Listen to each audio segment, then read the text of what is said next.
Bonjour. Comme Julien vient de vous le dire, je suis Elisabeth Monguin. Donc, je suis architecte diplômée d'État depuis 2007 et habilitée à la maîtrise d'œuvre en nom propre, c'est-à-dire habilitée à suivre du chantier et à signer les plans depuis 2008.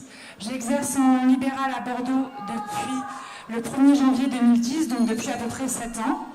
Et donc, je suis spécialisée dans l'habitat individuel, puisque ce que j'aime vraiment dans mon métier, c'est vous accompagner à améliorer ou à construire votre intérieur, votre foyer, et partager avec vous un petit moment de vie en rentrant dans votre intimité et en m'adaptant à vos demandes. Donc aujourd'hui, je vous présente donc l'habitat péniche de Marie et Nicolas. Donc, je les ai rencontrés en février 2015. C'est un couple de quarantenaires très dynamiques qui ont eu un véritable coup de cœur pour un bien atypique, d'abord sur papier, sans se rendre compte qu'il s'agissait d'une péniche.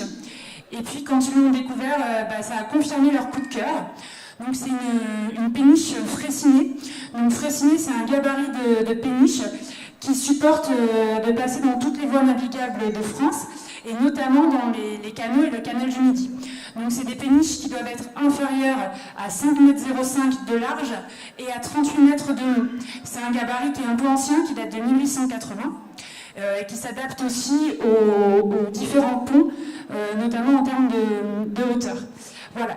Donc leur péniche, à eux, ne fait pas les 38 mètres, elle a été coupée. L'ancien propriétaire en avait enlevé un morceau. Donc aujourd'hui, elle fait 27 mètres de long, et 5,05 m de large en extérieur, donc 4,80 m à l'intérieur. Mais la surface de l'habitat possible est d'environ 100 mètres carrés, et puis après on a aménagé les extérieurs sur à peu près 60 mètres carrés. Voilà. Donc la péniche, le programme des clients était assez simple. Ils avaient besoin de 2 chambres qu'ils voulaient très distinctes. Donc une des chambres a trouvé sa place dans la partie qu'on appelle la cabine du marinier. Donc c'était la seule zone habitable de la péniche, puisqu'avant elle servait au transport de marchandises. Donc c'est un espace où on retrouve une petite chambre avec sa salle de bain. C'est un espace qui a quand même été partiellement surélevé, puisque à l'époque, la hauteur maximum était de 1,70 m, donc on ne passait pas debout. Voilà, et l'autre chambre s'est retrouvée, donc elle, complètement à l'avant du bateau, à côté de l'ancre. Et donc c'est une suite parentale beaucoup plus large, avec son espace bain, son dressing et aussi un petit espace de sport. Entre ces 2 chambres, ils voulaient vraiment que l'on traite l'espace comme un loft. Donc vraiment des espaces très ouverts, avec les marqueurs de l'habitat traditionnel, c'est-à-dire la cuisine, l'espace repas, le salon et 2 bureaux. Pour le projet, on est parti sur 3 principes, sur 3 concepts. Donc le premier, c'était la finesse du bateau. Donc comme je vous ai dit, le bateau fait à peu près 4,80 m de large à l'intérieur, ce qui est très fin pour un habitat. Et on a décidé de surtout pas s'opposer à cette forme du bateau qui lui donne toute sa caractéristique, mais vraiment jouer avec et venir souligner la longueur du bateau avec des aménagements en longueur.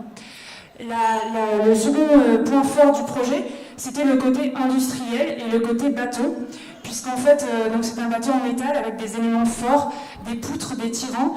Il y a aussi la machinerie qu'on a dû traverser pour relier les 2 côtés du bateau. Donc voilà, il y a des éléments forts, mais qu'on a décidé de mettre en avant et de laisser brut.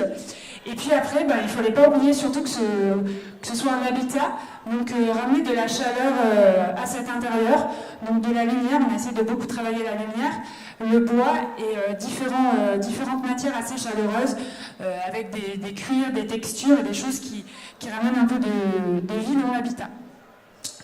Alors pour la réalisation, donc c'est une réalisation, un projet qui s'est conçu en à peu près 3 mois, ce qui est assez rapide, mais qui vient du fait que le bateau est assez figé, donc on ne peut pas construire au-dessus ou à côté. On a la coque qui délimite l'ensemble et pas mal de contraintes techniques qui figent certaines choses. Et le chantier s'est réalisé en environ 6 mois. Ils ont emménagé entre novembre et décembre de la fin de l'année, sachant qu'ils ont visité le bien et qu'on s'est rencontrés en février. Donc c'est très rapide, mais ça a été aussi possible parce qu'ils ont fait le projet en autoconstruction, c'est-à-dire que c'est eux qu'on réalisait les travaux à 80%. Voilà, donc tout ce qui était très technique, on est passé par des entreprises et je les ai accompagnés. Et puis, ils avaient vraiment envie de mettre la main à la pâte, on va dire, de participer au projet de l'intérieur et ils ont réalisé 80% des travaux. Sur le budget de l'opération, entre l'achat du bien, les travaux, le mobilier, les extérieurs, le jacuzzi, parce que c'est un bateau qui a un jacuzzi à l'avant, on est sur une enveloppe totale de 310 000 euros.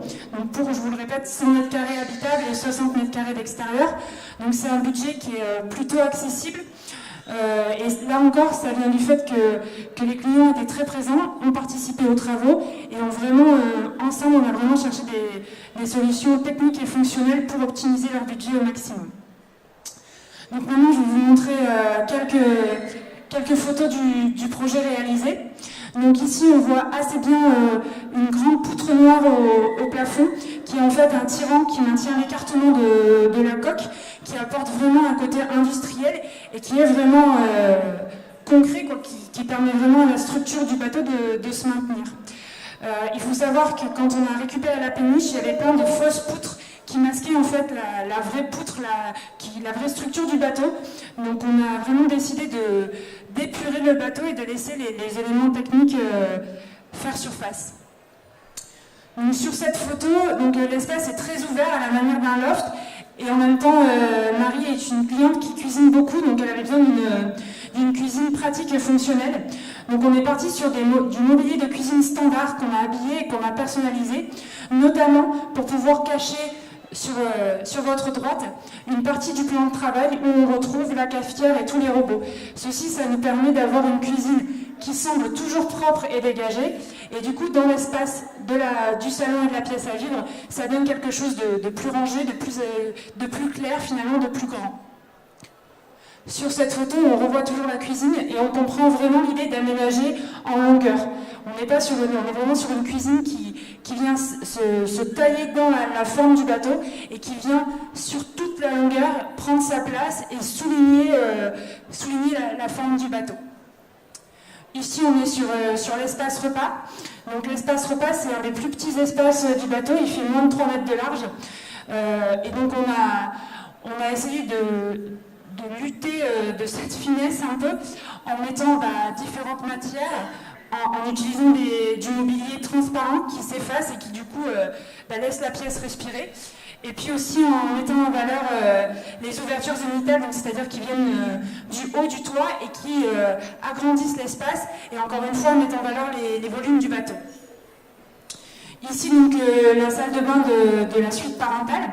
Alors il faut savoir que mon client Nicolas est quelqu'un de très grand qui fait un peu plus d'1,95 m. Et dans cette salle de bain, on avait un vrai problème, c'est qu'il y a un plancher technique et qu'on a 2 mètres de plafond.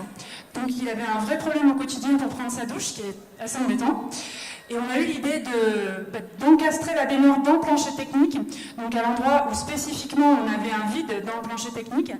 Et aujourd'hui, il peut prendre sa douche tous les jours, ce qui est quand même assez important.